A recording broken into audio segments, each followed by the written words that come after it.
All right, hello, class. So I thought I'd come out here and do a video for you guys. Just getting tired of sitting around in my home all the time. I'm sure many of you are. So I hiked out here with my dog. He's sitting there off camera. Maybe I'll show him to you here at the end. And I thought we'd start a conversation on cluster B personality disorder. So if you remember, the cluster B disorders are the ones that are usually labeled as the dramatic and the erratic disorders. This is because these disorders tend to be pretty colorful in their display. Again, they're probably the ones that if you've heard or if you know folks who don't study psychology, if they've heard of any personality disorders, it's probably some of these, if not all of these disorders that they've heard of before. My plan today is to primarily try to cover just those first two and then do a second video on the second two, which are histrionic and narcissistic personality disorder. But today we're just going to talk about antisocial and the borderline disorder, which are two of probably the most intense, I'd say mental disorders overall, but certainly personality disorders. And this is often because both of these two disorders are often connected to a lot of conflict, if not a lot of violence and aggression. And so because of that, they probably just get a lot more attention, a lot more study, and a lot more just kind of note in the news, right? If something goes wrong and we find out somebody, for instance, is a psychopath or a sociopath, which is basically just kind of lay talk for antisocial personality disorder. So let's go ahead and look at this first disorder, which is antisocial personality disorder. This is in your DSM on page 659. So the primary criteria for antisocial personality disorder start a pervasive pattern of disregard for and for the violation of others, the rights of others occurring since age 15, as indicated by three or more of the following. So one of the things I always kind of gripe about with regard to antisocial personality disorder, at least these diagnostic criteria, is that they really prioritize kind of this criminal behavior with regard to the personality rather than what I would say is more the hallmark of the personality, which is that sort of a lack of empathy, which allows for these type of criminal behaviors. But they've taken this more behavioral approach, which I don't know. I want to have a little bit of sympathy for folks with antisocial personality disorder. That may be a little strange, but it's how I feel, right? Because this is just a disorder like any of these other ones. And so the idea of kind of noting the effects of the disorder, which is this criminal behavior, which gets them in trouble, which is a piece of the distress, again here, mostly causing distress, of course. I don't know. I just feel a little bit funny about that rather than noting kind of what's going on psychologically. And they do get to that in this list of criteria, but you'll see up front, as I've noted, usually what they put up front are the disorders that are the criteria that kind of are the hallmark for the disorder, right? The thing that really sets it up that you'd expect to find in most cases, and it really is what defines the disorder. So again, here you'll see that they really prioritize the criminal piece and don't do as much justice or don't give as much breadth, I guess, to the more psychological lack of empathy and the things that go along with that. So again, a pervasive pattern of disregard for and violation of the rights of others occurring since age 15, as indicated by 3. And also note that 3 is a pretty low number of criteria. Usually we're working between 5 and 7. And so, again, this disorder really, it's got some funny stuff with regard to its criteria. So 3 or more of the following. 1, failure to conform to social norms with respect to lawful behavior, as indicated by repeatedly performing acts that are grounds for arrest. So again, here you see really looking at that kind of arrest piece, really looking at those aspects of the disorder that are going to make, the person get in trouble. Number 2, deceitfulness, as indicated by repeated lying, use of aliases, or conning others for personal profit or pleasure. Number 3, impulsivity or failure to plan ahead. Number 4, irritability and aggressiveness, as indicated by repeated physical fights or assaults. So I just want to go back to 3 for a second. Impulsivity or failure to plan ahead. Uh, in such a serious disorder where the criteria are so few that you have to meet in order to be diagnosed with this disorder, I don't know, that one feels really problematic, right? So there's a lot of disorders. ADHD obviously comes to mind, bipolar disorder, in some cases, depression, right? Depending on what type of depression that person is demonstrating. That's such an easy criteria to meet. I don't know. I would have been a little more careful with this here, but that's it. Number 3, so impulsivity or failure to plan ahead. Number 4, irritability and aggressiveness, as indicated by repeated physical fights or assaults. 5, a reckless disregard for the safety of self or others. 6, consistent irresponsibility, as indicated by repeated failure to sustain consistent work behavior or honor financial obligations. Again, that's an easy one. That's right up there with impulsivity. Of many disorders are going to show up on that. Social anxiety, depression, again ADHD.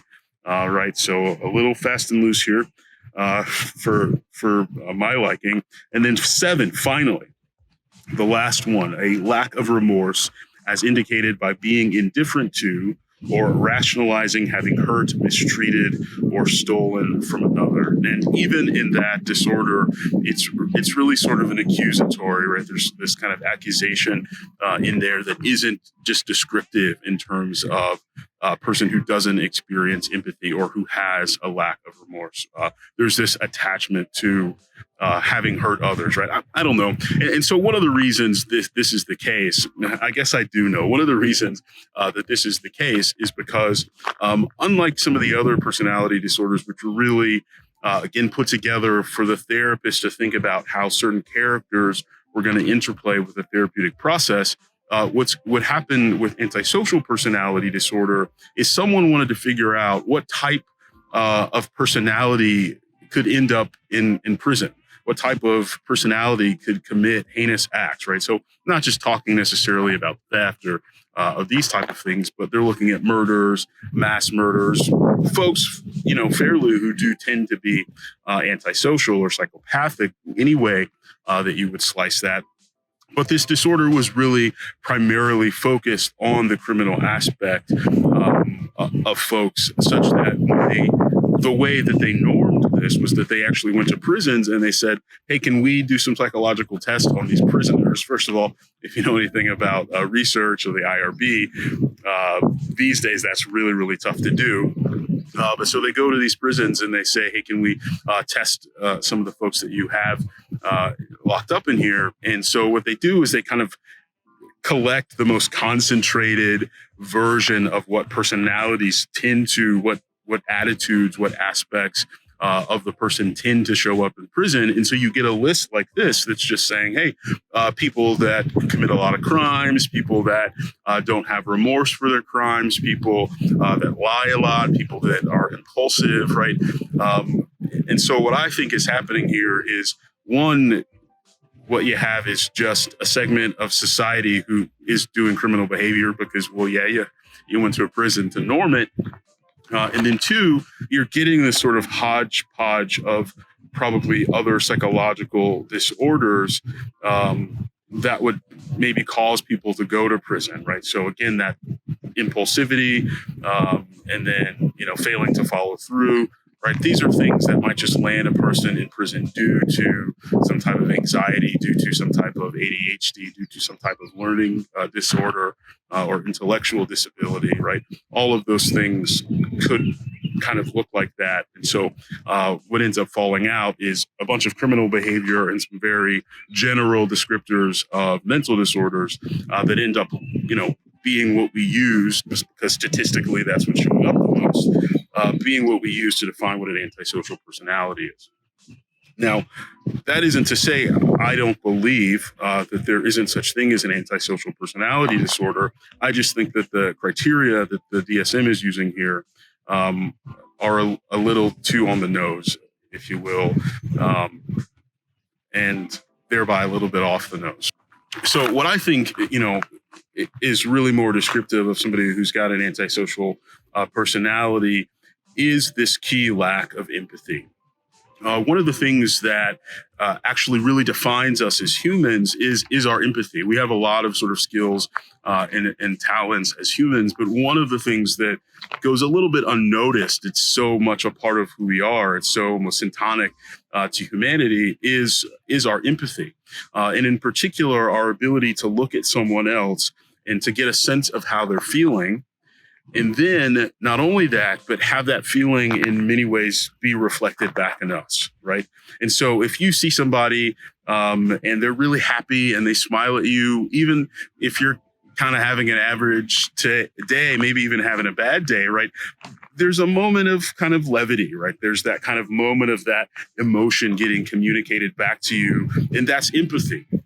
And in that same way, what you might see is that, when we hurt somebody, right, if we commit an act of violence or if it's accidental, and we see that causes that person some type of distress or some type of anguish, again, that feeling is reflected in us such that we are less likely to do harmful things to each other because we sort of share in that experience. Okay. So what you get with somebody who doesn't have that empathy is, that they don't have that reflected emotion in them. So there's no real bar, except for maybe social constraints. There's no real bar to me doing something that would be hurtful to you because I don't really feel it. It doesn't really get to me that way. And so what you see with folks who have antisocial personality disorder, because they're lacking this empathy, is that they are more likely to do these types of heinous things. And the types of crimes that are some of the types of crimes that are described in here aren't even necessarily antisocial in nature, right? Depending on why you're stealing, or perhaps depending on why you think you can steal, that might kind of trigger this antisocial thing. But there's a whole other class of people stealing things. And usually when I think of theft, I usually think maybe of greed. And again, that could be connected to antisocial, but usually I think of need, right? I think somebody's in a bind, or even they have some addiction, right? There's this kind of need piece more than it is just, screw that guy. I want his money.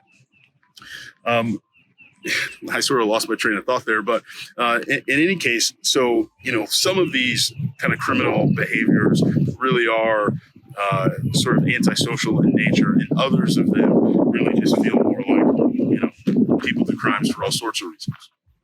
The other thing I want to think about here, and I've kind of hinted at this in previous classes, is, how did this person lose this sense of empathy? Is this kind of a neurological thing, or is this something that could be socialized in some ways? And we talked about, when we were talking about reactive attachment disorder and those childhood disorders, also disinhibited social engagement disorder, that usually arise because children had a really chaotic, a really problematic childhood where they were either being abused or severely neglected at a very, very early age, prior to the age of 2, that these children just don't learn to attach, right? This idea of a reactive attachment disorder is a disorder of attachment. It is that this child, in this case, doesn't learn how to attach. And, well, where do you think that we gain that sense of empathy? Of course, it is natural to us, but we sort of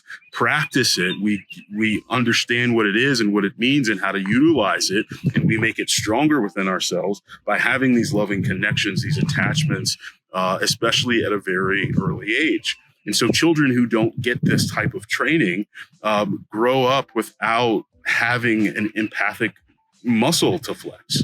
And so you get a person who, if they don't get that kind of recuperated, and we saw, we were looking at the video of the little girl who obviously went on to be recovered, we saw that tends to be very hard. And then I think one of you brought up in class that there was actually a lot of problems with that woman that suggested that she still may have had some of those tendencies in terms of how she was handling the treatment that she was giving to other reactively attached children. So, because these kids have this kind of lack of empathy, lack of attachment, right? They grow up into these adults that have to figure out, well, how do I engage in the world if I'm not getting these signals? If I have the sense that people aren't really going to be that helpful to me, I'm the only one who's going to be helpful to myself. What ends up happening is that these folks are kind of, do or die, right?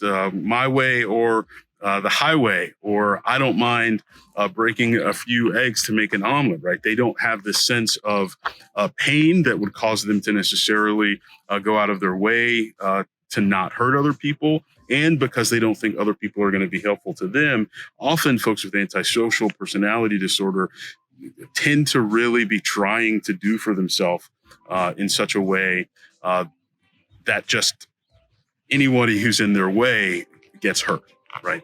And they'll just do things if they think they're beneficial, not necessarily just for kicks, though they will, just do things for kicks too. So I'll leave in the comments just a few videos of folks either discussing antisocial personality disorder. There's a woman, I can't pronounce her name. I think it's like Radwanska or something. I don't know. I apologize. But I love her, and she does a lot of personality disorder videos. So I'll probably leave one of her videos in the description, but then I'll also leave some examples of folks talking about their disorder. There's also a video I'm going to show you of a guy being interviewed who has an antisocial personality disorder, and you should just be forewarned. It's a little intense. He's going to talk about some sexual abuse that he perpetrated, and he's going to talk about it in a way that an antisocial personality would talk about it. So just be aware of that, and watch that if you're comfortable watching it. It is sort of a really good look into the mind of an antisocial personality.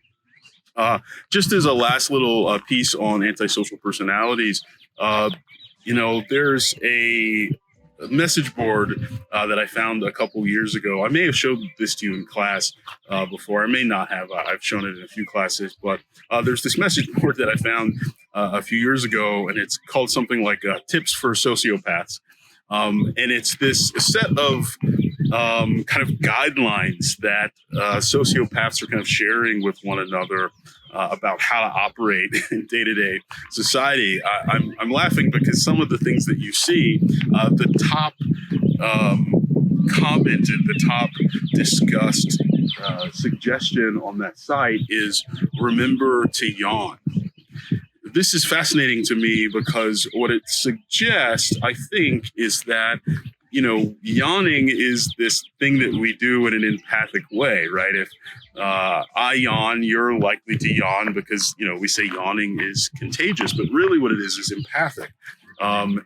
Somehow you're getting this expression of emotion and it's making you feel that way too. And so you do the behavior associated with that feeling, And so the top comment here is remember to yawn, which again really gives you some insight into how deep that kind of lack of empathy is, that it's not just not paying attention or something that they could sort of turn on at will, or that they could, kind of cure themselves of, but instead it's something that deeply in them, right? That something as simple as yawning and seemingly primordial, right? Dogs, all these animals yawn and we have no real clue what it's about. And yet this kind of communication of yawning even works between species. In the morning, I always kind of tease my dog with yawning until he yawns, just because I know he's going to yawn. Anyway, some of the other things that you'll see that they talk about are like give people things if you want them to do favors for you, or if you don't. One of the ones I love is if you don't want to talk about something with someone. If somebody comes into your office or calls you or something and wants to talk about something that you just don't want to be bothered with, say something subtly displeasing or disinteresting or disinterested about whatever the topic is, right? So somebody comes into your office and they say, I'd like, oh, my little girl had her soccer game this weekend, and I want to tell you all about it, right? The response that they're telling each other to do is to say something like, oh, I really don't like soccer. Right? So to kind of just, and that'll usually give this person a hint.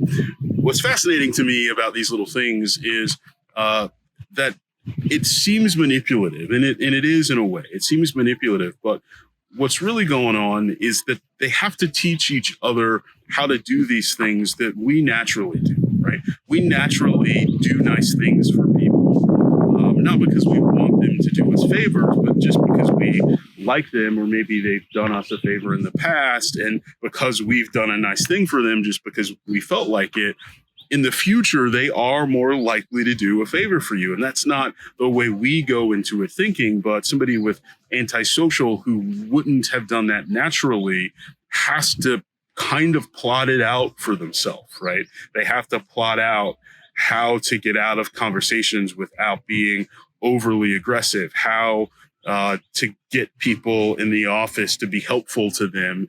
Again, keeping in mind, right, that these folks growing up thinking that people are going to be hurtful to me. So all of these little tips and tricks that they have to teach each other. Maybe I'll leave a link for that in the comment. Actually, I wrote an article for Psych Today actually about this message board. So I'll leave you that link there, where I discuss some of the kind of ins and outs of what they're talking about.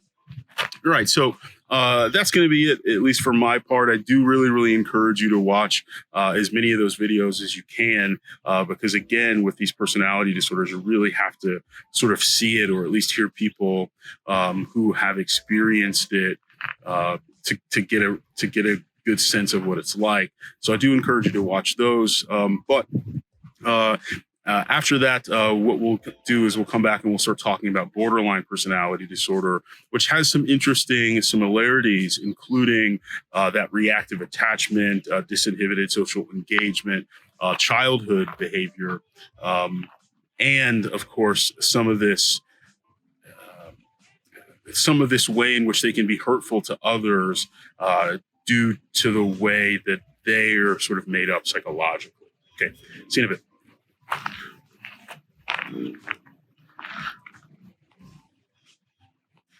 All right, so let's talk about borderline personality disorder.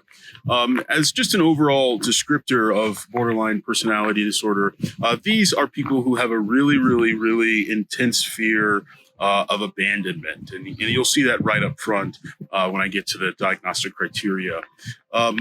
Similarly, right, this is something that comes about due to that childhood trauma, that abuse or neglect, such that what you get is this person who hasn't gone so far as to write people off totally, but they do think that people come and go easily. They do deeply believe that if you don't try really hard to get people to stick around, then they're going to leave you. And if they leave you, then you're not going to be able to handle it, right? And so you get this person who has a lot of emotional volatility connected to relationships. They really want people to stick around and be in their life. And because of that, when they feel that the person is going to leave, whether that's true or not, whether that person is actually headed out the door or thinking about heading out the door or not, when the person with borderline personality thinks that is about to happen, you'll see them act really frantically in order to get that person to remain in their life. This will, look like being, just mean to them, to being really distressed, to hurting, or being violent or aggressive to that person, being violent or aggressive to their property, and in some cases being violent or aggressive to themselves as a way to draw the person back into their life. One of the things that you're going to see in the diagnostic criteria is that borderline personalities are often marked by suicidal ideation. I would make the correction that it's marked by suicidal threats. These folks are more interested in threatening suicide as a way to hook whoever their attached person is back in, versus wanting to end it all, right? It's not a suicide ideation in the way that you would see with a depression. For instance, where the person has lost all hope and this is it, nothing matters. It'd be better off if I were dead, right? What you get is somebody who's saying, if you don't get back in here, I'm going to slit my wrist right now. And, and that's a way to, make that person feel responsible for them as a way to get them back in. And that isn't to say that the person wouldn't slit their wrist. They might well do that again.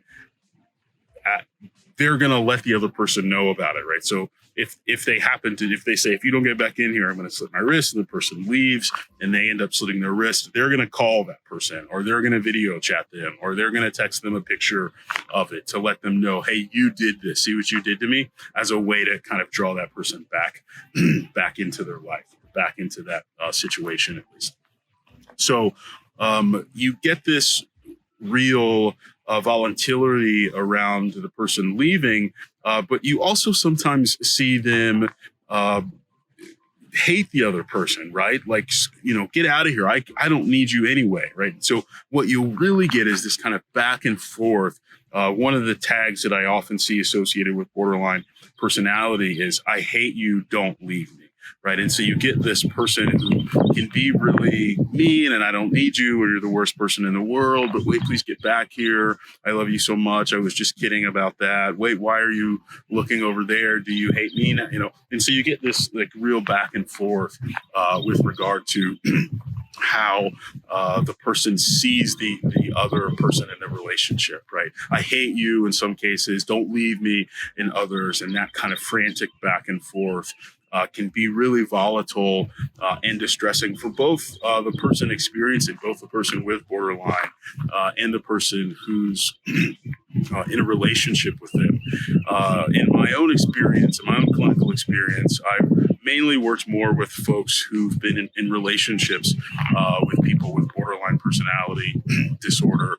And one of the things that you often see happen is that the other person in the relationship can't tell if their emotions are volatile, if their emotions are frantic and erratic, or if it's the partner, right? Because what ends up happening is that, you get upset, and so now we're fighting, and then in the next moment it's all better, and so now you're loving on me and you want my attention, and then later you're angry and upset because I didn't warm back up as quickly as you'd like me to, and so now you're crying, right? And now I'm sad, right? And so because my emotions, right, because I've got empathy, and not to say borderline folks don't, but because I've got empathy, right, and my emotions are shifting with the other person's, what ends up happening is that the partner in the relationship can feel like their emotions are volatile.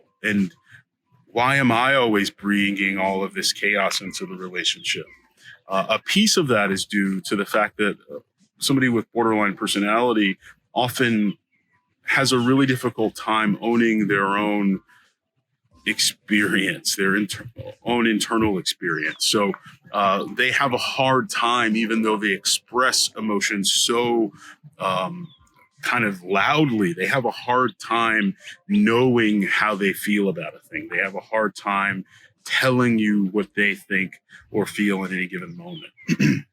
I had a clinical supervisor who once described folks with borderline as psychologically almost being like you could put your hand right through them because they have a really difficult time knowing who they are. They have a really difficult time identifying themselves. A lot of this is due to the fact that when they're in a relationship with someone, one of the things that happens is they often change themselves a lot to suit the person that is the object of their affection.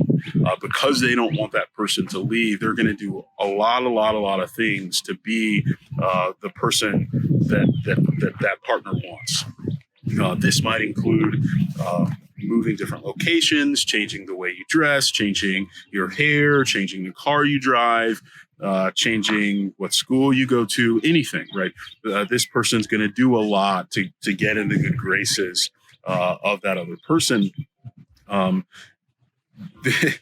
This can go, sometimes that's nice, right? Sometimes what you'll see is that the person will appreciate that to a level, but sometimes it can be a bit creepy, and sometimes it can be annoying and frustrating, right? To just watch this person kind of change before your eyes.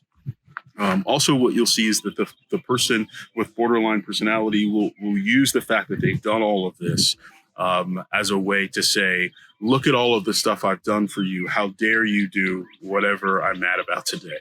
So what you should just understand, I know I'm saying a lot, but what you should understand is there's a lot of volatility, right?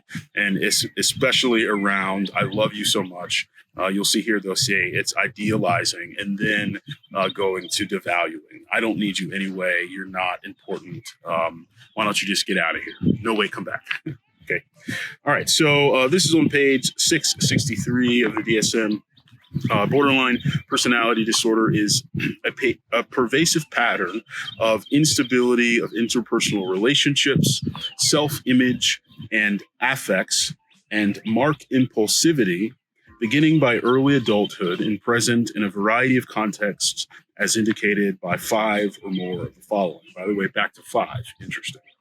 Number 1, frantic efforts to avoid real or imagined abandonment. So again, here we're back on track with the hallmark, right? Frantic efforts to avoid real or imagined abandonment. That abandonment is key, and those behavioral aspects of being frantic in terms of being upset or threatening suicide or being violent, right? Those efforts to keep that person in their life or to avoid any type of abandonment. Number 2, a pattern of unstable and intense interpersonal relationships characterized by alternating between extremes of idealization and devaluation, right? So here's that part where I was talking about the person goes from, this is the best person in my life. I can't believe I finally found him. I can't believe I finally found her. And then why would I ever be in a relationship with them? They're the worst person I've ever met, and then going back again to, I can't believe I ever said that. You're so wonderful. So going back and forth between this idealizing them and then devaluing. Number 3, identity disturbance. Markedly and persistently unstable self-image or sense of self. So again, that piece about putting your hand right through them, that sense of them not really having a sense of who they are inside. I had this described to me again by this same supervisor. She said that this is a way that a lot of teenage girls will feel, and that it's kind of normative at that age, that when you're really trying to find yourself and that you're kind of doing what your friends are doing or doing what your parents want you to do or doing what whoever you're dating wants you to do. And that this is sort of, at a very young age, something that girls, and I'm sure some boys go through too, where I don't know who I am. I'm just trying all these things on. And then as you get older, you sort of mature out of that where you say, oh, this is who I am. This is what I like, right? But these folks kind of never gain that sense of who they are. They kind of remain in this kind of juvenile sense of whatever people are doing is what I'm into. I don't really have anything that I know that I like about myself, or not that I like about myself, though they might say that, but that I know that I like for myself. So you'll really get the sense of them not knowing who they are.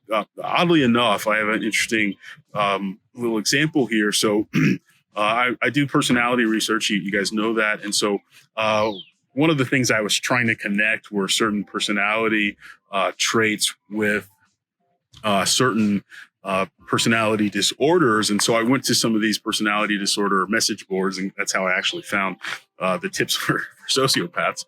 And I went to the borderline one, and I put this personality test up, and I said, let me know if you have any questions, blah, blah, blah.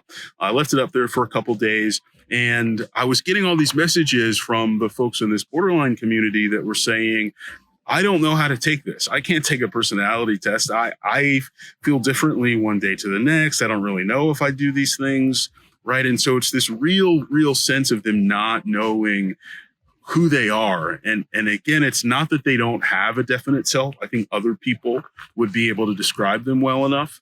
I think it's that they have this sort of blindness to the things that they do, to the emotions they feel. And you can imagine this being some type of protective factor this sort of wall, this sort of internal wall that they put up as kids as a way to shield themselves from their own emotions. So that was number 3, identity disturbance. Number 4, here we are again, impulsivity in at least 2 areas that are potentially self-damaging, such as spending, sex, substance abuse, reckless driving, and binge eating.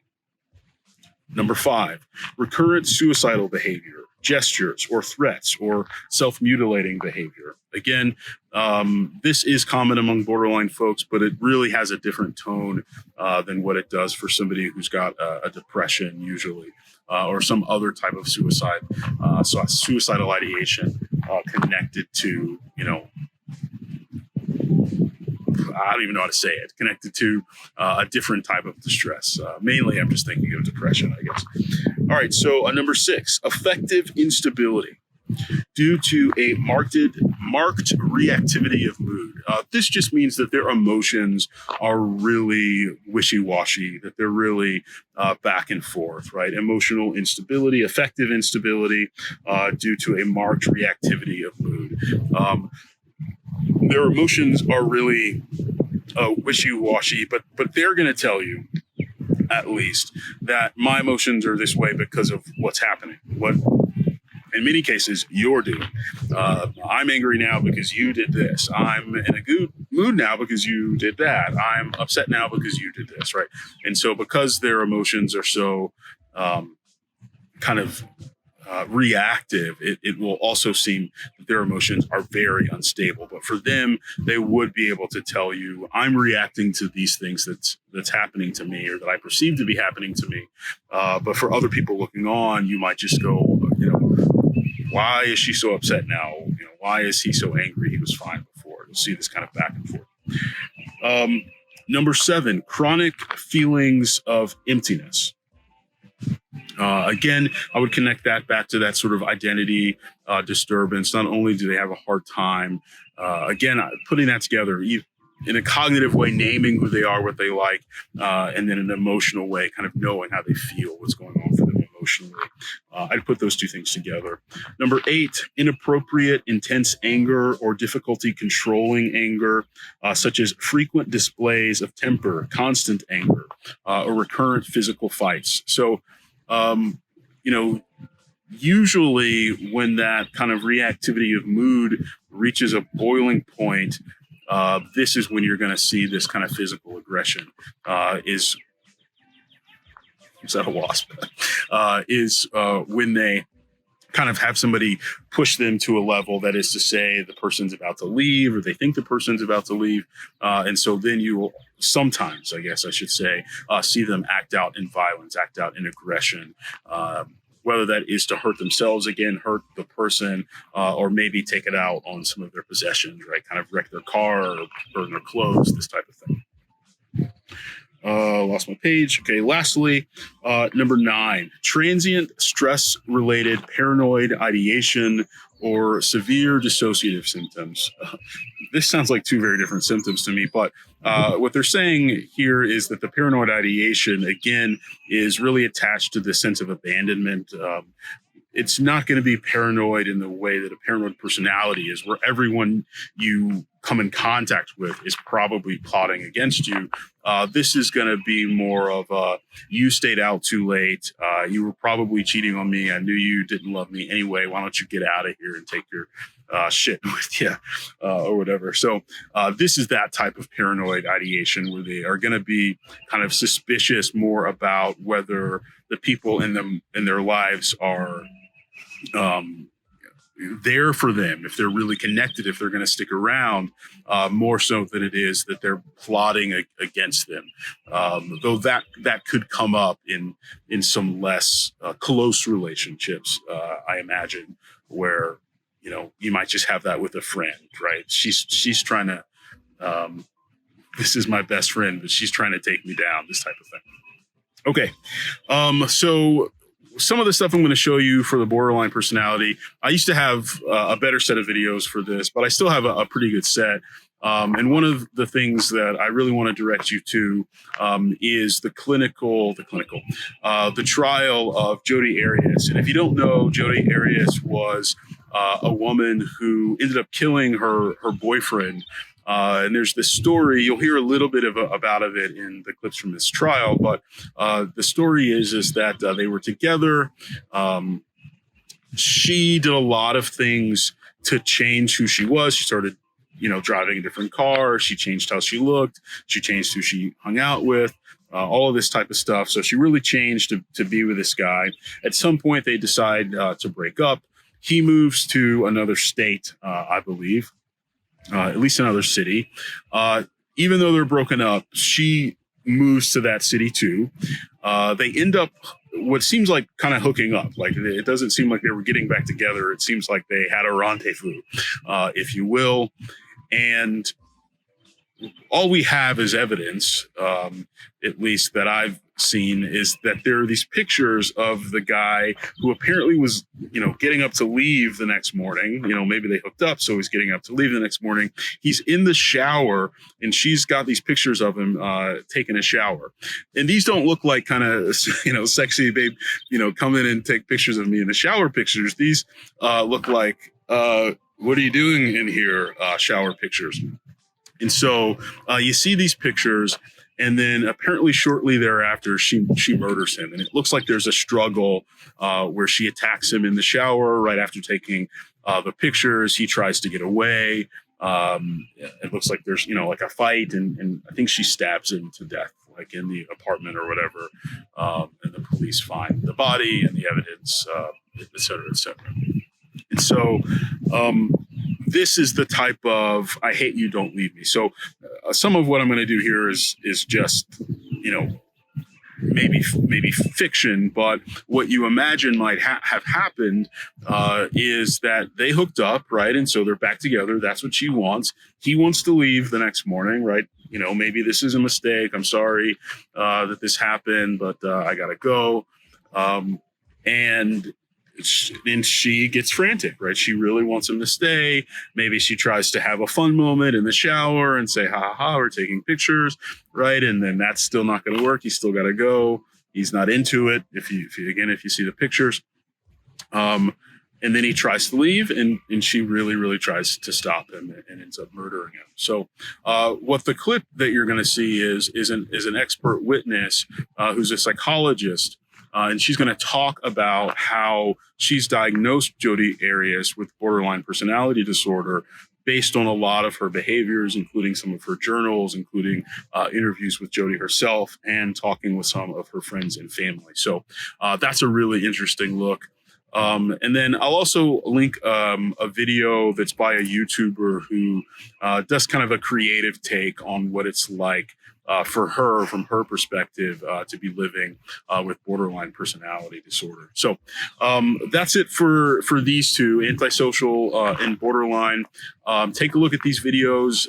Again, they're really, really interesting. And the next time when we come back, I'll do a video on the second two in the set of Cluster B, which is histrionic and narcissistic. These are also really interesting disorders. They don't have the same intensity around them. There's some levity. I don't know if it's okay to say that, but there's some kind of levity in these personalities that isn't as nowhere near as inherent in the antisocial and the borderline, which tend to be taken a little more seriously, a little more intently. So, all right. So that's it for this week. If you've got any questions for me, of course, email me, leave them in the comments if you want. And before I go, I'll show you my dog.